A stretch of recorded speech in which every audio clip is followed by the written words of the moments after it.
আমরা তো প্রত্যেকেই মুসলমান, তাই না? আরেকজন মুসলমান বিপদে পড়লে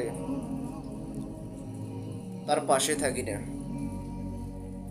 এটাই হলো আমাদের মুসলমানের স্বভাব। ফিলিস্তিনে কত মুসলমান জীবন দিতেছে, জীবনের সাথে লড়াই করতেছে, না খেয়ে মরতেছে, বরঞ্চ তাদের দিকে তো তাকাই না,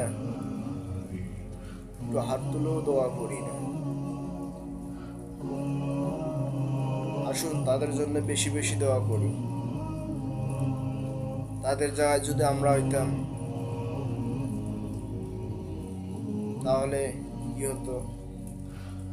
সবাই আসুন আল্লাহকে বলুন, আল্লাহ ফিলিস্তিনিকে আপনি তাড়াতাড়ি বিজয় করে দেন।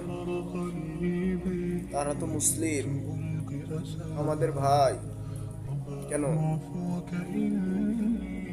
এই ফিলিস্তিনটা হবে কিয়ামতের মাঠ?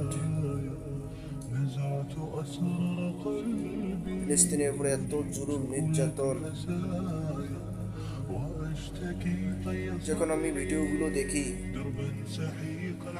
এত যে কষ্ট লাগে বলাই চলে না। এই যেখানে একটু প্যাকেট হয়েছে,